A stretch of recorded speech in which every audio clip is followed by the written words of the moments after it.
Aleluia, glória a Deus. Amém, igreja? Pode sentar no seu lugar.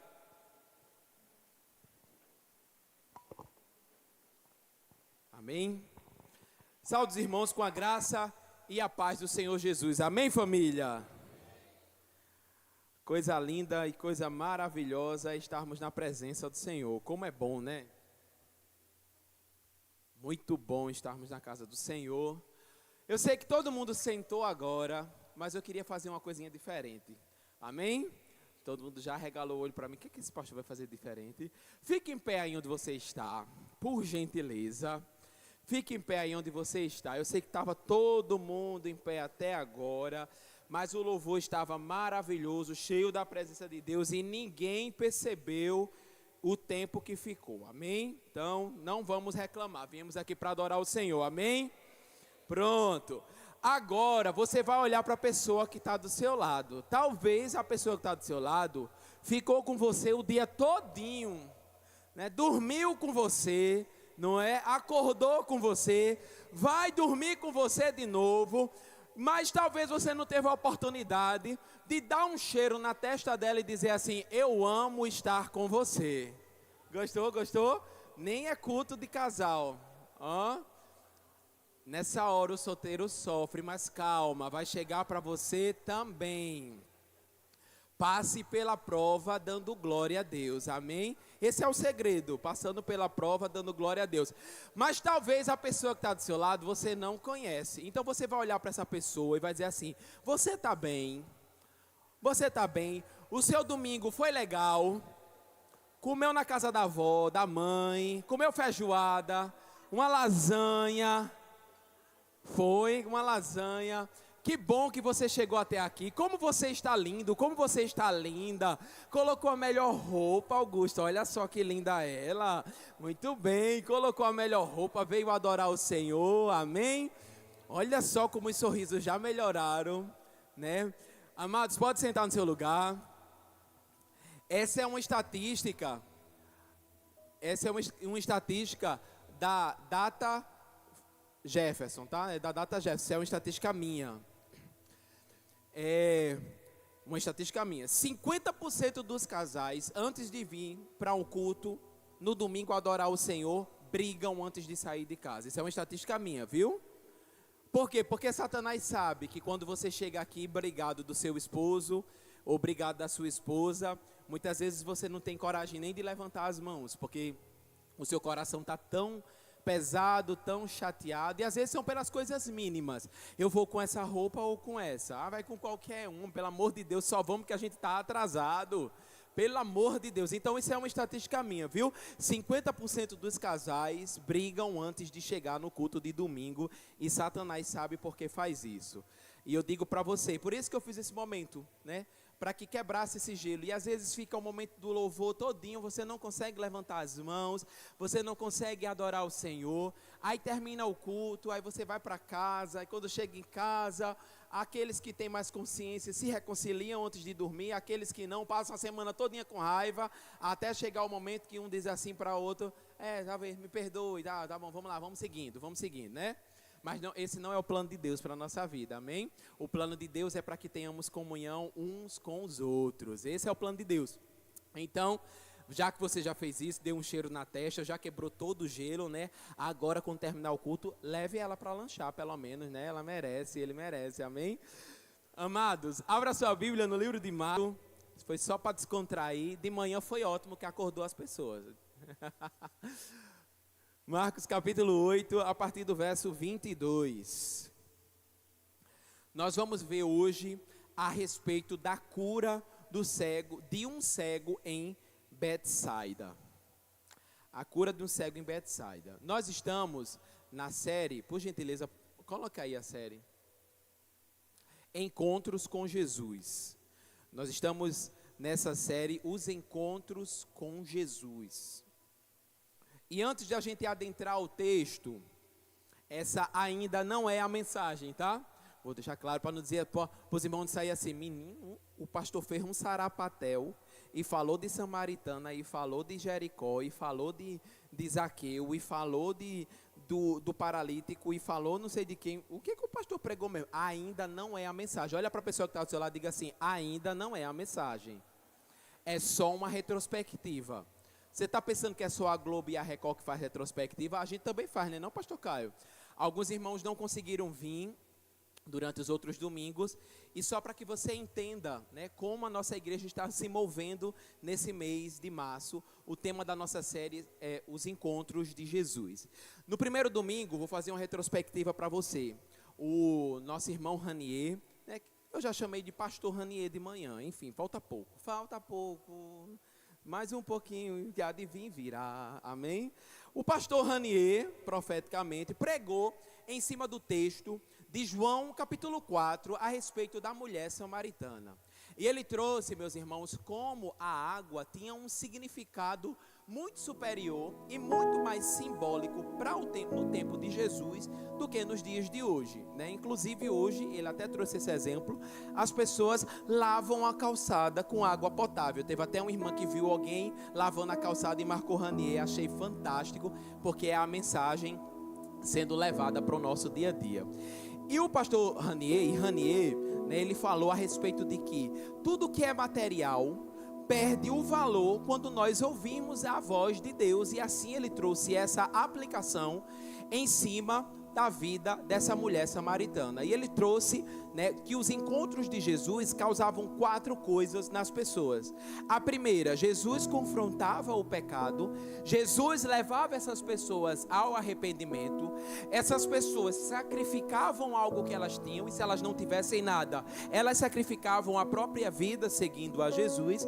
E por fim, essas pessoas que tinham um encontro com Jesus, elas nutriam no coração dela um desejo ardente em pregar o evangelho de Cristo. No segundo domingo, o pastor Caio pregou em cima da mulher samaritana, segundo episódio, né? Teve o primeiro episódio, parte 2, mulher samaritana, parte 2, uma nova perspectiva. Também em cima do livro de João, capítulo 4, e o pastor Caio trouxe como esse texto tratava das necessidades daquela mulher. E a necessidade daquela mulher era uma necessidade muito básica e muito legítima. Ela foi para pegar água. Ela foi para simplesmente poder recolher água, né, no cântaro dela, no vaso dela, poder levar para sua família. E essa mulher, a gente percebe que quando ela tem um encontro com Jesus, tudo aquilo que trazia satisfação completa para ela, ela simplesmente esquece tudo aquilo, esquece todas as suas necessidades e ela segue a Jesus. Ela sai, ela parte, ela deixa o vaso. Ela tinha levado o vaso para colher água, então se ela não levou o vaso, ela não levou água, e simplesmente ela corre para cumprir, para pregar o evangelho de Jesus Cristo. E o pastor Caio trouxe sobre a lei da linearidade, e ele disse que o mundo, né, essa lei, o mundo se move através disso, sendo o evangelho esse ponto B, o ponto que nós estamos falando aqui. No terceiro domingo, o pastor Caio, parte 2, mas não mais sobre a samaritana, falou a respeito de um homem chamado Zaqueu. E ele trouxe como esse homem, mesmo sendo o maioral dos publicanos, mesmo sendo um homem extremamente rico, cheio de posses, esse homem, ele se esforçou, ele venceu os obstáculos, porque ele também era um homem de pequena estatura, a Bíblia vai dizer isso, para que ele pudesse ver Jesus. Jesus escolhe dormir na casa desse homem. Existiam tantas outras pessoas necessitadas que Jesus poderia dormir na casa dessas pessoas, mas Jesus escolhe dormir na casa desse homem, na casa desse pecador, e isso causou um grande alvoroço para aqueles que estavam vendo. Ora, de tantas pessoas que Jesus podia dormir na casa, como que Jesus vai dormir na casa desse homem desprezível que explora o nosso povo? Mas Jesus via que aquele homem estava à margem da sociedade. E ele estava à margem da sociedade não pelo dinheiro que ele tinha, mas pelo pecado que ele cometia. E Jesus entra na casa daquele homem e causa transformação naquele homem, causa mudança no coração daquele homem, nos mostrando que esse povo não alcançado, os ricos dos mais ricos, continua sendo um povo não alcançado até os dias de hoje, e nós precisamos pregar o evangelho para essas pessoas. No quarto e último domingo, o pastor Márcio trouxe a respeito do paralítico, o paralítico de Cafarnaum. E esse paralítico, ele foi levado pelos seus amigos para ter um encontro com Jesus. Esse paralítico, ele não chegou até Jesus por vontade própria, mas ele foi levado pelos seus amigos, inclusive com o sacrifício de o colocar por cima do teto, para que esse paralítico tivesse contato com Jesus. E aí ele trouxe uma pergunta, uma indagação muito perspicaz. Ele disse: quais são os tipos de amigos que te rodeiam? E essa pergunta ecoou no nosso coração, e é isso que nós precisamos perceber também nos dias de hoje. E ele falou e acrescentou, e aqui eu termino: muitas pessoas, elas não virão para a igreja sozinhas, elas passarão aqui na frente e elas não entrarão aqui sozinhas. Elas precisarão que você, como amigo, traga elas até aqui. Meus irmãos, e hoje o texto diz respeito também de amigos que levaram um cego para encontrar com Jesus. Marcos capítulo 8, do verso 22 ao 26, vai tratar sobre a cura desse cego em Betsaida. E diz assim a Escritura Sagrada.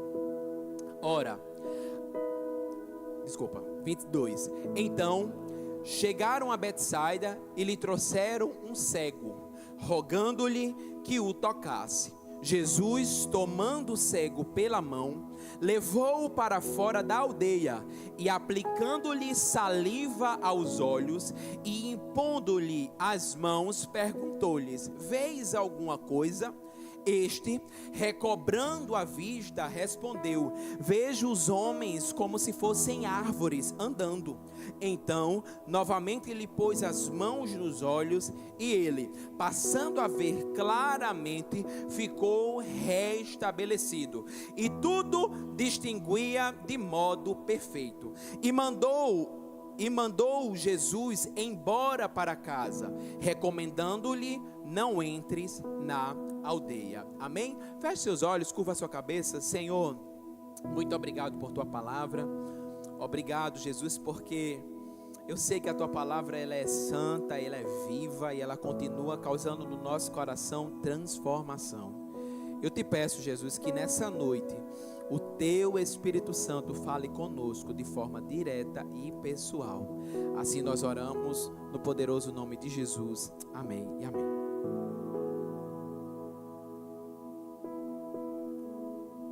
Irmãos, quando a gente volta os nossos olhos para o Novo Testamento, a gente percebe que muitos milagres, Jesus operou muitos milagres.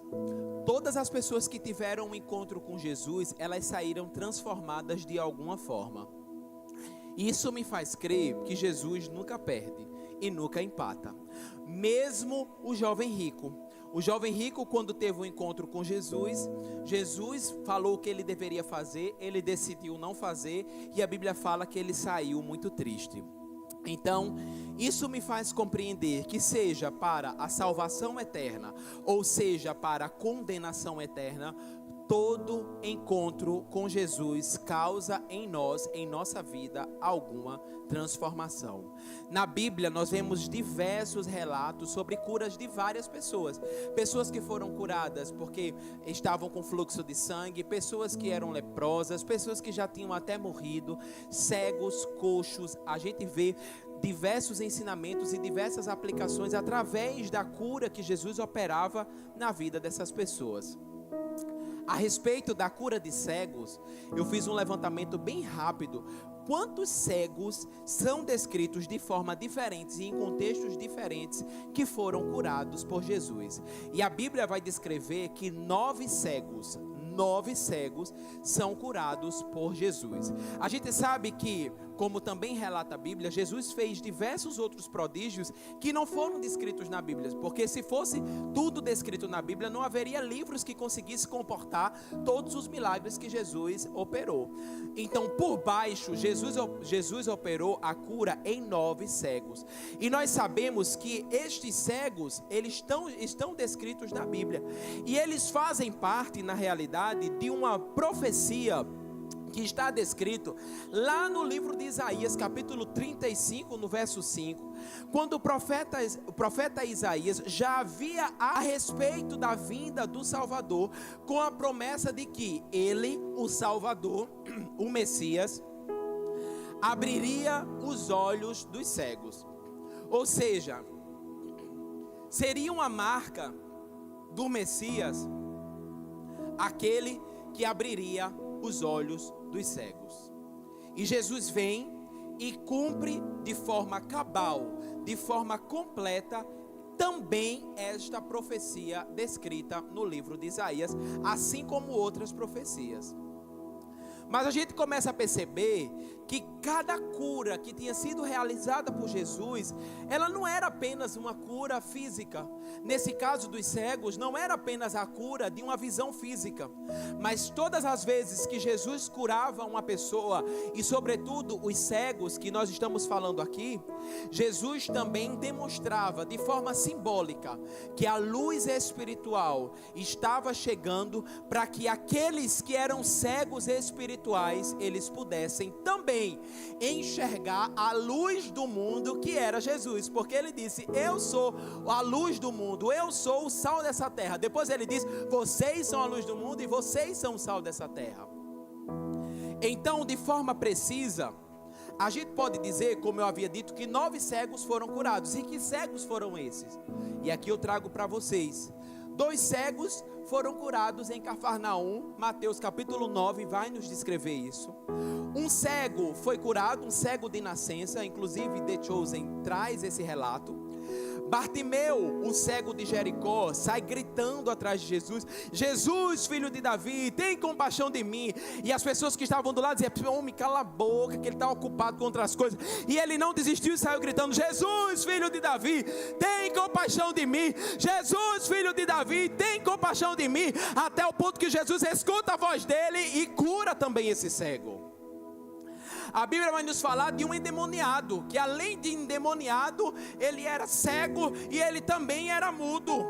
E Jesus cura esse cego.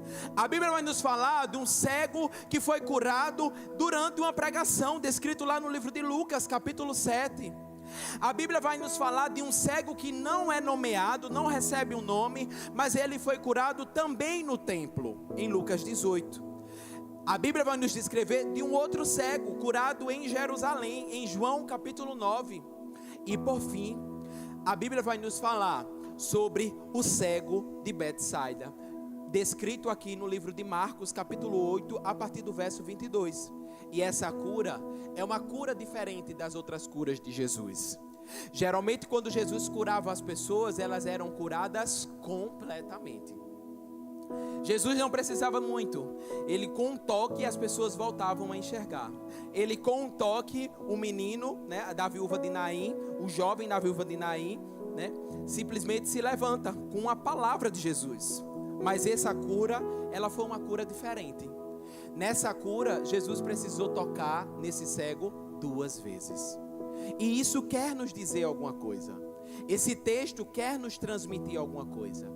E aqui nós tiramos uma lição. A cura dos cegos de Jesus, a cura que Jesus opera nesses cegos, não foi apenas, como eu havia dito, um milagre físico, mas também, primeiro, um sinal do cumprimento da profecia de Isaías, um sinal do cumprimento messiânico de que ele era o Filho de Deus, de que ele era o Messias enviado por Deus, de que ele era o Filho de Deus que haveria de tirar o pecado do mundo, que ele era o Cordeiro de Deus que trazia luz para as trevas, que trazia vida para o mundo podre, que trazia salvação para o mundo que caminhava passos largos para o inferno. Havia em Jesus a esperança quando esses cegos o enxergavam.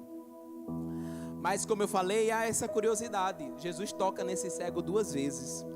Todas as outras vezes a Bíblia vai fazer questão de dizer que automaticamente, na mesma hora voltaram a enxergar, na mesma hora ficaram de pé, na mesma hora foram curados da lepra, na mesma hora, mostrando que a cura havia sido de forma instantânea. Mas por que foi necessário, como eu falei, que Jesus tocasse nesse homem? E aqui é uma suposição minha. Muitos teólogos vão dizer que Jesus tocou nesse homem 2 vezes. Mas eu, ousadamente, vou discordar desses teólogos. Eu vou dizer que Jesus tocou nesse homem 3 vezes. Até porque a Bíblia vai nos dizer que a primeira vez que ele toca com a sua saliva. A segunda vez que ele toca com as suas mãos. E a terceira, mais uma vez, com as suas mãos. E o que é que esse cego tem a ver com nós? No que esse cego se parece com nós? E é isso que a gente vai ver nesta noite. No verso 22. Então, chegaram a Betsaida e lhe trouxeram um cego, rogando-lhe que o tocasse. Amados, Betsaida era uma aldeia de pescadores, localizada na margem norte do mar da Galileia. Betsaida significava casa da pesca, ou casa de pesca. E olha só, curiosamente, era o lar de 3 discípulos de Jesus: Filipe, André e Pedro. Talvez você não lembre de Filipe e nem de André, mas com certeza você vai lembrar do Pedrão, porque Pedro teve uma presença marcante no ministério de Jesus. Em diversos momentos, Pedro se coloca como esse líder que Jesus havia escolhido. E não por acaso, Pedro era pescador e vinha da cidade de Betsaida. Então daí a gente começa a compreender que Betsaida, ou casa da pesca, era um local propício para os pescadores morarem. Assim como foi pregado pelo pastor Márcio na semana passada sobre o paralítico de Cafarnaum, esse homem, esse cego de Betsaida, ele também foi levado pelos amigos. E como eu falei, ecoa também hoje, nesse domingo, a pergunta: quais são os amigos que têm rodeado você? Ou melhor, que tipo de amigo você tem sido para aqueles que estão cegos? Que tipo de amigo você tem sido para aqueles que estão paralíticos? Porque muitas vezes a gente só quer ter, melhor dizendo, esses amigos que nos levam até Jesus. Mas a pergunta é: você já chegou até Jesus? E aí eu faço uma pergunta em cima de outra pergunta: você tem sido esse amigo que leva o cego e o paralítico até Jesus? Você tem sido esse amigo que de forma insistente ora para que Jesus opere um milagre? E a Bíblia vai nos dizer isso. Chegaram a Betsaida, ou seja, chegaram na casa da pesca e lhe trouxeram um cego, rogando-lhe que o tocasse. Esses amigos, eles conheciam a fama de Jesus. Esses amigos sabiam que Jesus não precisava de muito para que aquele cego pudesse recobrar a vista.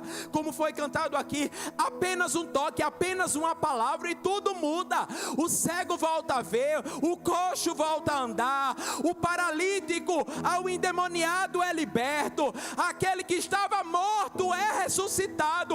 Apenas um toque, apenas uma palavra. Esses amigos sabiam do poder de Jesus.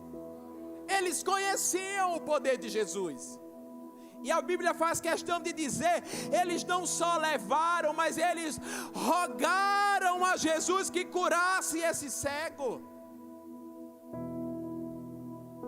Amados, no caso, por quantas pessoas você tem rogado a Jesus para que a vista deles seja recobrada?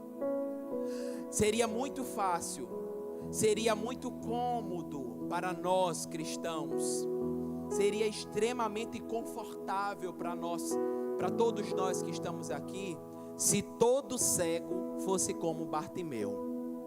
Se todo cego gritasse: Jesus, filho de Davi, tem compaixão de mim. Se todo aleijado saísse atrás de Jesus, mancando para tocar em Jesus e ser curado, seria muito bom para nós enquanto igreja, porque nós não precisaríamos fazer nada. Esses cegos iriam clamar por Jesus. Mas um fato é verdade, meus irmãos: na nossa vida nós vamos nos deparar deparar com coxos, com paralíticos de Cafarnaum, com cegos de Betsaida, pessoas que precisam que você, que enxerga, mostre o caminho para elas, tragam elas pegadas pelo braço como uma criança e tragam elas até aqui para que Jesus abra os olhos dela, para que Jesus toque no coração delas e para que Jesus cause a transformação que somente Ele pode fazer. Muitas pessoas ainda estão cegas. Com quantos cegos você não convive durante a semana? Com quantos coxos você não convive durante a semana? E essa história não é sobre cegueira física, é sobre cegueira espiritual. A Bíblia, em diversos momentos, frequentemente, vai trazer a cegueira como uma metáfora para a falta de entendimento espiritual. E a gente vê que cada cura na Bíblia aponta para uma verdade espiritual, aponta para uma verdade profunda espiritualmente falando, e essa cura ela aponta para essa verdade espiritual. Você enxerga, mas quantos não conseguem chegar até aqui? E o pastor Márcio disse isso, eu já falei na retrospectiva. Quantas pessoas vão passar aqui, na frente da igreja várias vezes e elas não vão entrar nunca? Por quê? Porque elas precisam, é até desumano a gente achar que um cego, espiritualmente falando, um morto que está apodrecendo espiritualmente falando, vai chegar na igreja de forma voluntária, dizendo, eu entendi que eu vou para o inferno e eu preciso de Jesus. Pastor, isso pode acontecer? Com toda certeza isso pode acontecer. Nós temos relatos de muçulmanos, no mundo muçulmano, que têm sonhos com Jesus e acordam no outro dia e dizem, o Islã não é mais a minha religião, a partir de hoje eu sou cristão. Por quê? Porque eu sonhei com um homem dizendo que ele era a porta, e esse homem dizia que era Jesus, então a partir de hoje eu sou cristão. Isso pode acontecer, mas essa é a regra, essa não é a regra. Nós vemos nas escrituras sagradas que o próprio Jesus disse que nós tínhamos que ir pregar o evangelho, nós tínhamos que ir anunciar o evangelho. Nós precisamos trazer coxos, nós precisamos trazer cegos, nós precisamos trazer prostitutas, nós precisamos trazer pessoas que estão à margem, nós precisamos trazer samaritanas, zaqueus, nós precisamos trazer essas pessoas. Elas estão cegas espiritualmente, caminhando a passos largos para o inferno, e nós que temos a vista recobrada, o que é que nós temos feito por essas pessoas? Nada, ou quase nada. E aqui a gente caminha para o primeiro toque de Jesus. Depois de Jesus, no verso 23, Jesus, tomando o cego pela mão, levou-o para fora da aldeia e, aplicando-lhe saliva aos olhos e impondo-lhe as mãos, perguntou-lhe, vês alguma coisa? Talvez você se pergunte, mas pastor, por que Jesus pegou esse homem pela mão? Primeiro porque ele era cego, começa daí. Então com certeza ele tinha dificuldade em se locomover. Se imagine você hoje, se uma pessoa que tem baixa visão, uma pessoa que é cega, em pleno século 21, tem dificuldade de se locomover na nossa cidade, que é uma cidade extremamente plana, imagina nessa época, né? Que não havia essa ideia de acessibilidade, não havia essa ideia de ajudar as pessoas a chegar até os cantos. Por isso que muitos ficavam parados, por exemplo, na porta de um templo, perto de um tanque, durante anos e anos, porque a locomoção também era difícil. Então Jesus pega esse homem pelas mãos e ele leva para fora da aldeia. Isso também tem uma aplicação. Em muitos casos, em muitos milagres, Jesus diz, olha, volta lá nos fariseus e diz o que eu fiz por você. Mas nesse caso, Jesus não queria causar alarde. Nesse caso, Jesus queria ter um encontro pessoal com esse cego. Jesus queria interagir em um nível pessoal, ao invés de curá-lo apenas de forma impessoal e vistosa para que todos pudessem enxergar. Jesus queria ter um encontro tete a tete com esse homem. Jesus leva aquele homem para fora da aldeia. Jesus leva aquele homem para fora de todo aquele alvoroço da multidão. E Jesus opera um lindo milagre na vida daquele homem. Esse era um encontro de Jesus bem particular, mas tão particular, que apenas Marcos descreve essa história. Quando você vê os outros livros, quando você vê o livro de Mateus, de Lucas e João, você não vê essa história sendo descrita, você vê ela sendo descrita apenas no livro de Marcos. Então foi algo tão particular que apenas Marcos traz essa descrição dessa história. Jesus toca nesse homem, mas antes coloca saliva em seus olhos. E talvez você esteja se perguntando, mas por que Jesus colocou saliva nos olhos desse homem, né? Para a nossa lógica pós-moderna, hoje, né, ocidental, a nossa mente ocidental, isso seria algo impraticável. Seria o mesmo que alguém chegar aqui para o pastor Caio e dizer assim: pastor Caio, estou com uma dor terrível no meu estômago, o senhor poderia orar por mim? O pastor Caio diz assim: Débora, pega aí um óleo ungido, unge aqui a minha mão, e eu vou dar um soco ungido, e quando eu der esse soco ungido, essa irmã ou esse irmão vai ser curado, em nome de Jesus. Plá! Seria lógico isso? Não. Mas na perspectiva, meus irmãos, da antiguidade, a saliva, tanto no mundo judaico quanto no mundo helenístico, a saliva, ela tinha, na perspectiva da medicina popular, qualidades terapêuticas. E com essas qualidades terapêuticas, essas pessoas, elas poderiam ser curadas de doenças oculares. Quando Jesus coloca saliva nos olhos daquele homem, talvez você não compreenda, mas você vai entender agora. O que Jesus está dizendo é: olha, Jesus está trazendo a esperança ao coração daquele homem. Aquele homem ainda não tinha sido curado com a saliva. Jesus pega a sua saliva, coloca nos seus olhos, e Jesus está dizendo para aquele homem: olha, aquele homem sabia do que falava a medicina, né, popular da época. Jesus está trazendo esperança ao coração daquele homem. Jesus está dizendo: ei, eu vou curar você, eu vou curar você, a minha saliva já está nos teus olhos. Diz a antiguidade que a saliva tinha propriedades terapêuticas, curava doenças oculares. Eu já toquei em você, tenha esperança. E é isso que ele faz. Ele toca com a sua saliva nos olhos daquele homem, ele traz a esperança ao coração daquele homem, e em seguida ele toca com as suas mãos. É por isso que eu digo que foram 3 toques. Esse bonitinho foi privilegiado porque ele teve 3 toques de Jesus. O primeiro com o toque da saliva, né? O segundo com o toque das mãos, e o terceiro com o toque das mãos. Jesus um dia se encontrou com você. Com certeza, se você está aqui, porque Jesus um dia lhe puxou pelo braço, lhe tirou da sua aldeia, da sua família, do local onde você estava, tirou talvez da baderna que você vivia, da prostituição que você vivia, do adultério que você vivia, da bagaceira que você estava, na aldeia onde você estava. Jesus tirou você pelas mãos, alguém trouxe você, Jesus levou você para fora da aldeia, e Jesus teve um encontro tete a tete com você.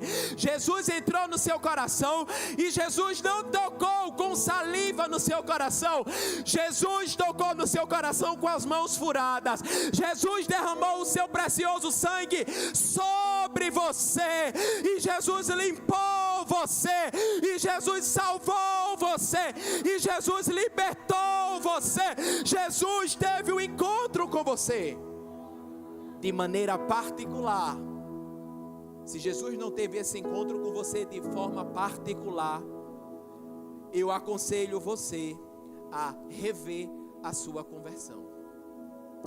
Se você não teve um encontro pessoal e genuíno com Jesus, se você só mudou de igreja, parou de ir na igreja que era mais embaixo e que tinha muitas imagens, e passou a vir para essa igreja, e mais nada mudou, eu digo para você: reveja a sua conversão.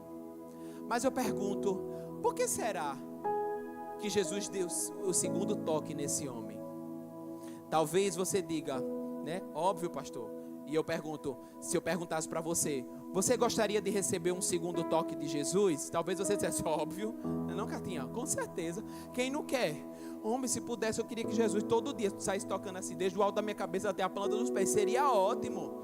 Talvez você diga, é óbvio, pastor. Quem é, pastor, em sã consciência, só se for muito endemoniado, mas quem é, pastor, em sã consciência, que não quer ser tocado por Jesus? Quem é? O único que não queria ser tocado por Jesus era um homem que estava endemoniado, que saía se jogando no fogo, na pedra, na água, em tudo que é canto. Mas porque esse era endemoniado. Mas salvo se você não é endemoniado, e se você é endemoniado, esse é o lugar de você ser liberto. Mas salvo se você não é endemoniado, todos nós queremos o toque de Jesus. É óbvio que nós queremos. Mas eu pergunto, e por que Jesus deveria tocar em você uma segunda vez? Para que Jesus tocaria em você uma segunda vez? Tantas pessoas para ele tocar.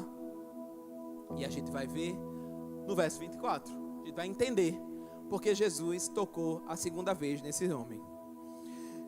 Antes de chegar no 24, só para concluir, Jesus pergunta, impondo as mãos, perguntou-lhes: vês alguma coisa, amados? Jesus é Jesus, né? Genésio, como diz lá no interior, né? Jesus é Jesus, não é Genésio, né?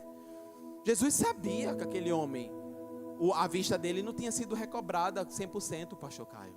Ora, vou utilizar a pregação do meu amigo pastor Márcio. Se Jesus sabia o que os fariseus estavam pensando na hora que ele curou, na hora que ele perdoou os pecados lá do paralítico, Jesus sabia o que os fariseus estavam pensando. Eu pergunto para você, esse homem, será que Jesus não sabia que a vista desse homem não tinha sido recobrada 100%? E aqui há uma curiosidade a respeito da pregação. Quando Jesus cura aquele paralítico, antes de curar, o pastor Márcio disse, ele perdoa os pecados. Na perspectiva judaica, só Deus poderia perdoar pecados. O que Jesus estava dizendo ali para todos aqueles que estavam ouvindo é: eu também sou Deus. Eu posso perdoar os pecados dele porque eu sou Deus. Foi por isso que os fariseus ficaram tão revoltadinhos, tão estressadinhos, porque Jesus estava dizendo: eu sou Deus e eu vou perdoar os pecados dele. Na perspectiva dos fariseus, Jesus tinha cometido uma blasfêmia. Então Jesus não poderia curar aquele homem. Aquelas pessoas que blasfemavam contra Deus, elas não podiam operar milagre. Aí Jesus diz: ah é? Pois tá bom, então vamos lá. Eu perdoo os pecados e ainda opero um milagre. Fica de pé, queridinho, levanta e anda, e vai lá. E os fariseus saíram tudo confundidos, sem entender. Todo mundo saiu revoltadinho. Hashtag fica a dica, né? Jesus curou o paralítico. E aqui a gente consegue perceber exatamente também isso. Muitas vezes Jesus confunde para depois consertar. E esse Jesus sabia que esse homem não estava vendo 100%. E ele pergunta: você vê alguma coisa? Como se dissesse: hein, bonitão, fala a verdade, tu está vendo alguma coisa? Jesus tinha um motivo de estar perguntando. E olha só, de forma muito sincera, verso 24, agora sim, verso 24. Este, recobrando a vista, respondeu: vejo os homens como se fossem árvores andando.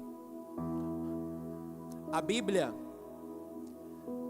por baixo, eu fiz essa pesquisa, a Bíblia por baixo menciona 149 vezes a palavra árvore.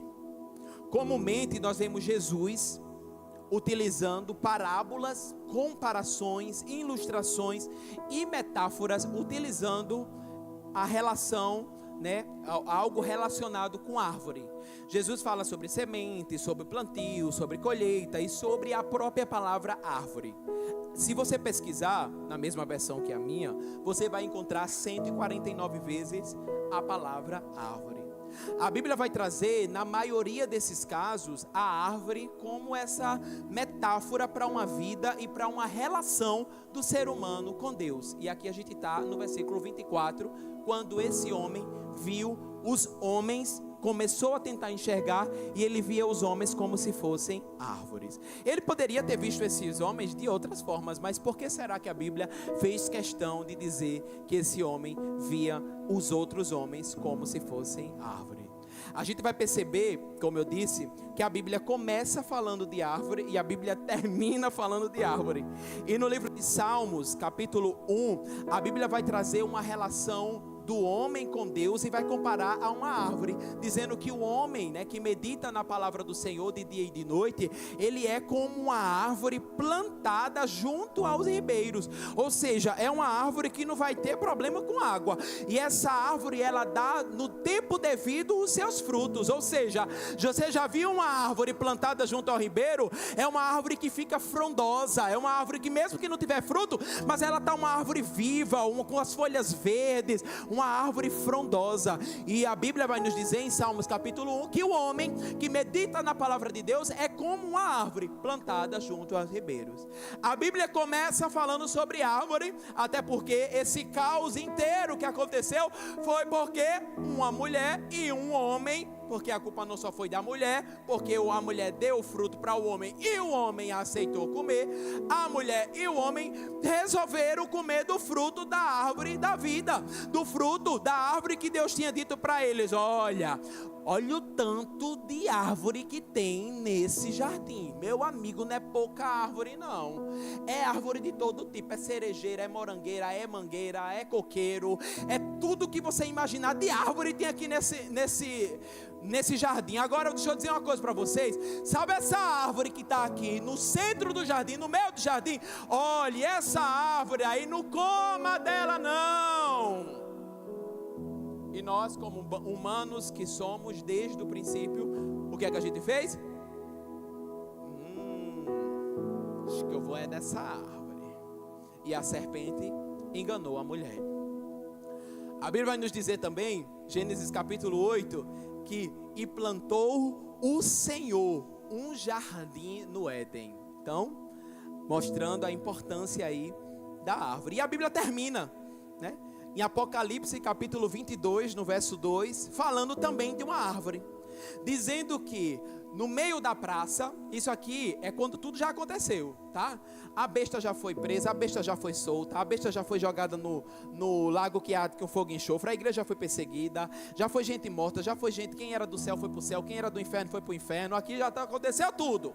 E a Bíblia vai dizer que no meio da praça, de uma e outra margem do rio, está a árvore da vida, que produz 12 frutos, dando seu fruto de mês em mês, e as folhas da árvore são para a cura dos povos.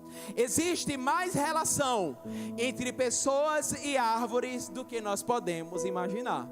Não por acaso, tantas vezes árvores são mencionadas na Bíblia. Há um biólogo, e aí eu vou trazer de forma bem rápida, que vai trazer uma comparação do homem com as árvores.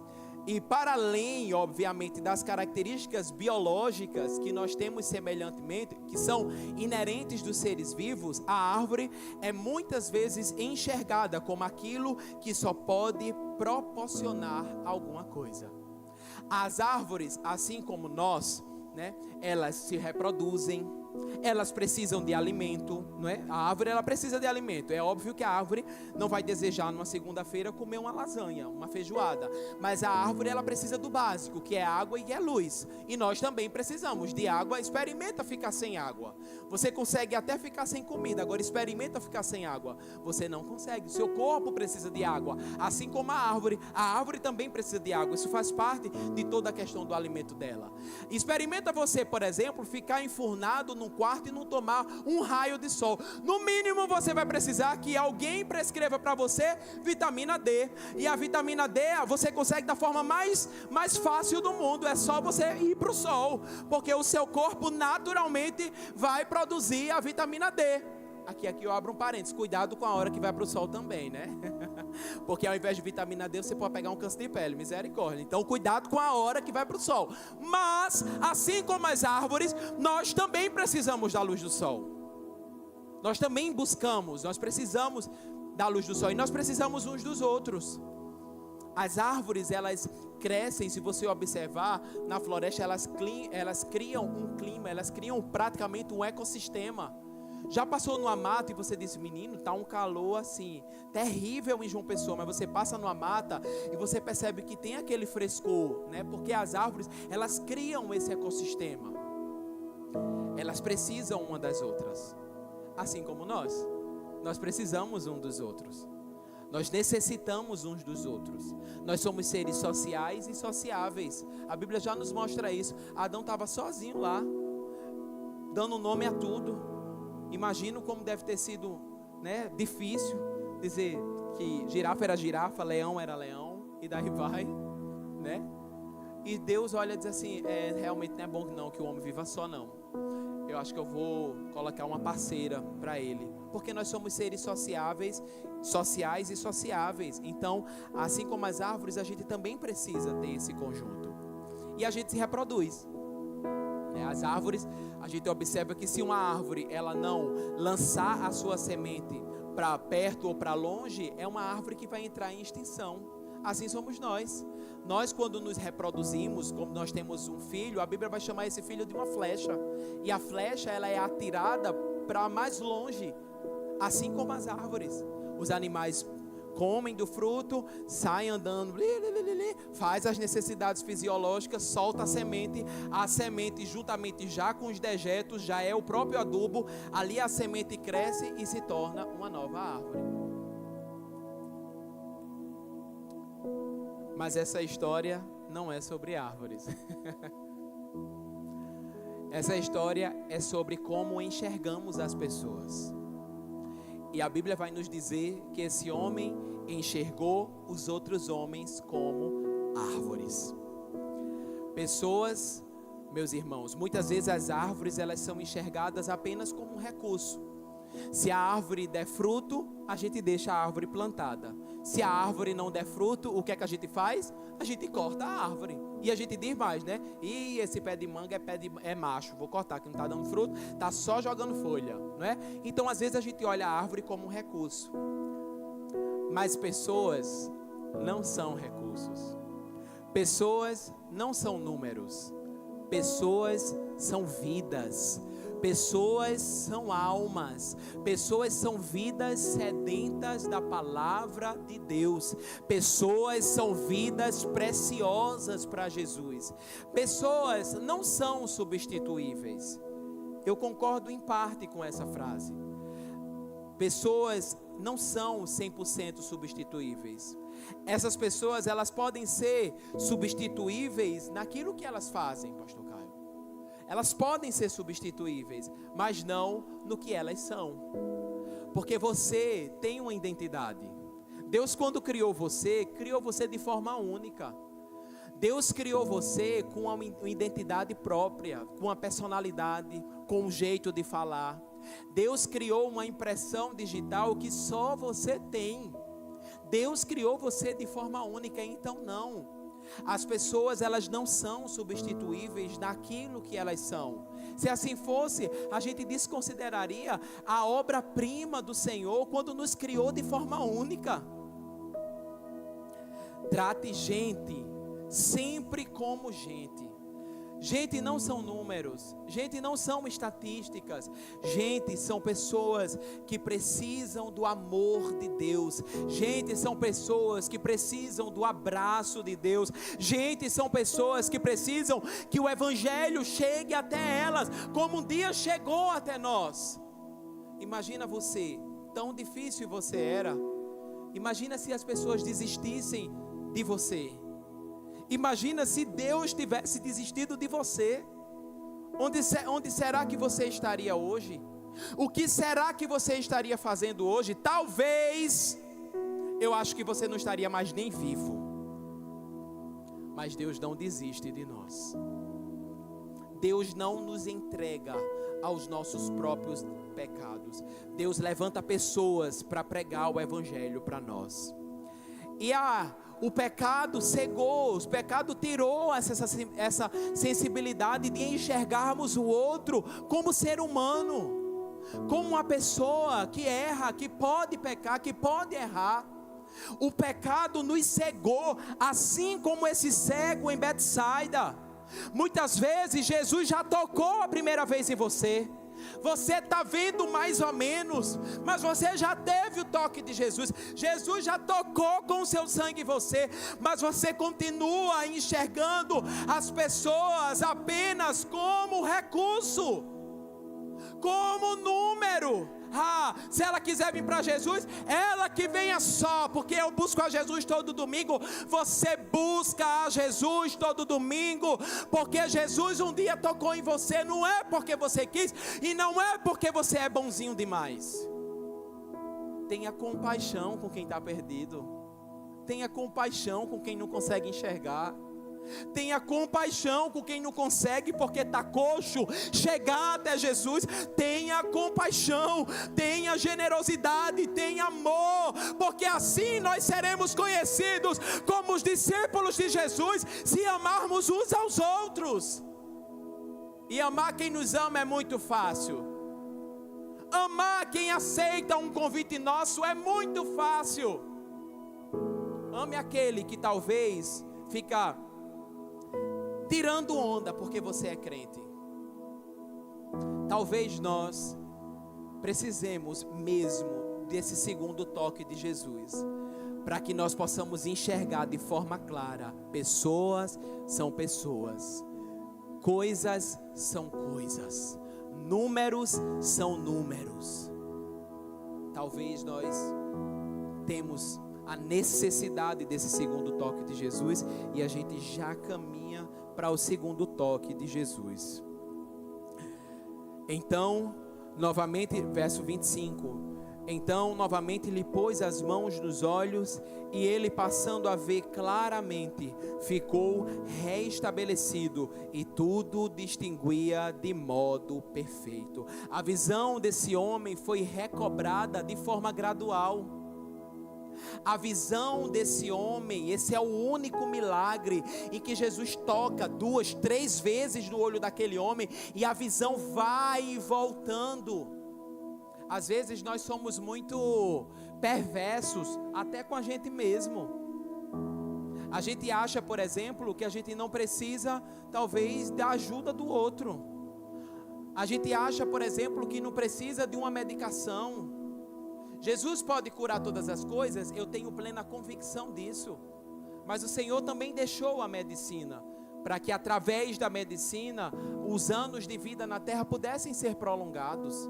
Jesus deixou a ciência não é do diabo, o diabo que está pervertendo a ciência, mas a ciência não é do diabo, a ciência provém do Senhor, a sabedoria provém do Senhor, a inteligência provém do Senhor. Então está tudo bem, se você chegar até aqui, se converter, receber o primeiro toque de Jesus, mas você ainda precisar, talvez, tomar uma medicação para ansiedade. Então está tudo bem, se um momento ou outro você ficar tão triste porque algo aconteceu e você precisar de uma ajuda profissional. Então está tudo bem se você simplesmente for ser humano. Quando Jesus morre na cruz, Jesus não morre para destruir a nossa humanidade. Pelo contrário, Jesus morre para redimir a humanidade. Jesus morre para salvar a humanidade. Jesus não queria que nós fôssemos super-homens. Jesus não pede que você seja uma super-mulher. Jesus não pede que você seja um super-homem, que você tenha a família modelo, o corpo modelo, tudo modelo, que você não tome nenhuma medicação.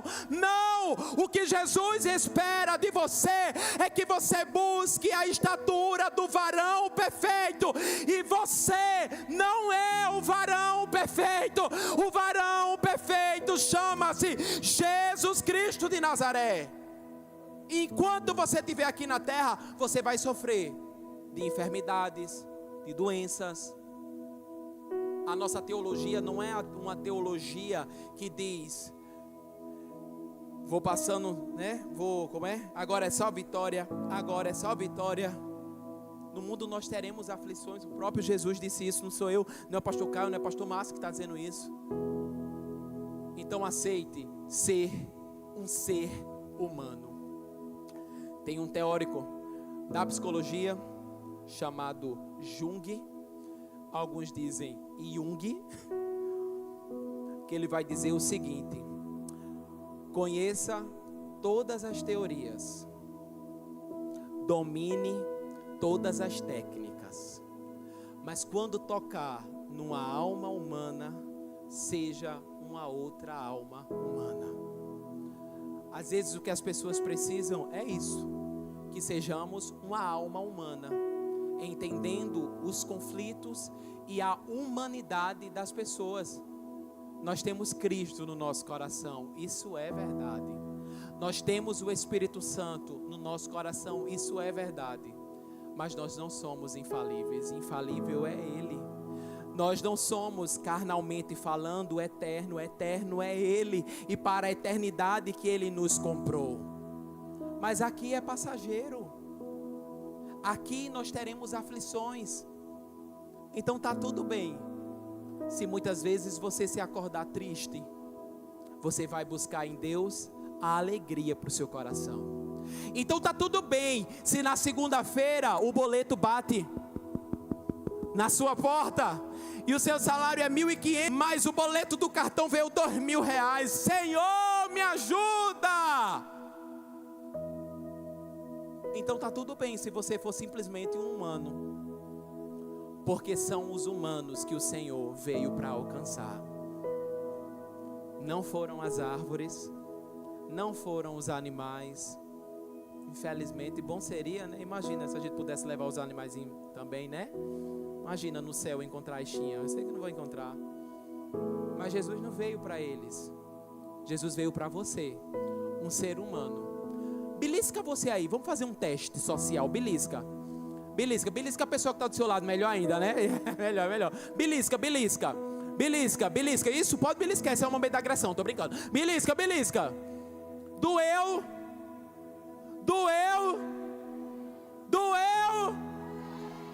Você é um humano. Essa é a notícia que eu vou dar para você. Você ainda sofre nessa terra. Mas sabe qual é a nossa esperança? É que nós não ficaremos nessa terra. Nós iremos para um céu de glória.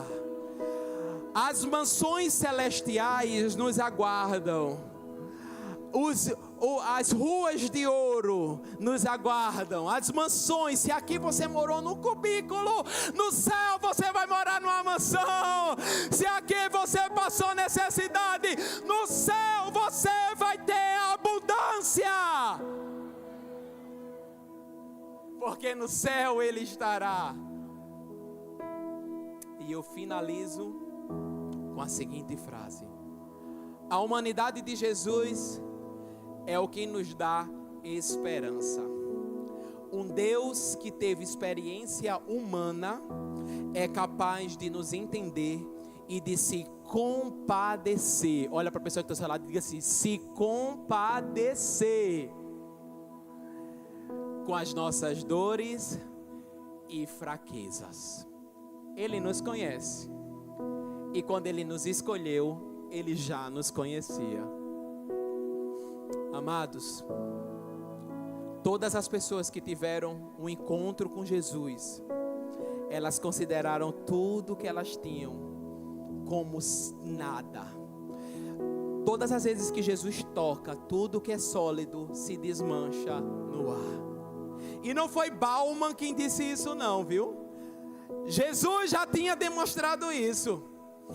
Tudo que Jesus toca, todas as coisas que Jesus toca, tudo aquilo que antes tinha sentido, passa a não ter mais sentido, porque a glória dele invade o nosso coração de uma maneira tão gloriosa, que a gente não quer mais saber de vaso, de cântaro, de dinheiro, de profissão, de doutorado, de mestrado, de concurso. A gente quer apenas o Cordeiro de Deus, que tira o pecado do mundo, como na visão de João Batista, como na visão de João, discípulo de Jesus. A luz dele, quando nos atinge, traz sentido para o nosso coração. Se você não tem sentido ainda, busque em Cristo. A luz dele nos traz sentido, a face dele nos traz sentido. E aí Ele tem para nós as riquezas mais insondáveis, como diz a canção. Os tesouros mais incomparáveis nos esperam e estão em Cristo, e tão somente em Cristo Jesus. Você pode trabalhar, o máximo que puder. Como diz a Bíblia, inútil vos será bem cedo levantar, penosamente você trabalhar. Aos seus amados Ele dá enquanto dormem. Aos seus amados Ele dá as riquezas. Você pode trabalhar, você pode passar no melhor concurso, você jamais vai ser tão rico quanto você imagina ou quanto você queira. Mas quando chegar no céu, a sua riqueza vai estar completa, porque aquilo que o mundo valoriza, que é o ouro, nós estaremos pisando e estará debaixo dos nossos pés. Por isso, todos aqueles que se encontraram com Jesus consideraram tudo como perda. Como disse o próprio apóstolo Paulo, né? O morrer agora para mim é lucro. Homem, se ele fosse nordestino, homem, pelo amor de Deus, você quer me matar? Para me matar agora de uma peixeirada? Tô nem aí, macho. Para mim, considero tudo como perda. Por quê? Porque o viver é Cristo e o morrer é lucro. Se eu vivo para a glória daquele que me chamou. Se eu me movo nessa terra, eu vou me mover para a glória daquele que me chamou. Se eu estou aqui para a glória daquele que me chamou. Por quê? Porque Ele tocou nos meus olhos, Ele me fez enxergar, e agora eu vejo alguém que é mais lindo, alguém que é mais belo, alguém que é mais excelente, alguém que está sobre o trono de glória, comandando todas as coisas, o Cordeiro de Deus que tira o pecado do mundo. E eu pergunto para você, no que você se parece com Jesus? Se você se olhar no espelho, eu te pergunto, o que de Jesus tem em você? É por isso que nós precisamos do segundo toque de Jesus. Então, aí onde você está, feche os seus olhos. Feche os seus olhos aí onde você está. Que o Senhor Jesus desperte em nós esta necessidade de enxergarmos a alma humana como a alma humana, falha, falível, pecadora, mas necessitada da presença de Deus. Assim como esse cego, Senhor, toca nos nossos olhos a segunda vez. E se você nessa noite diz assim: pastor, eu preciso desse segundo toque de Jesus nos meus olhos. Pastor, eu sou convertido, eu tenho o Espírito Santo de Deus, eu sirvo a Jesus, mas eu preciso desse segundo toque de Jesus. Fica de pé aí onde você está.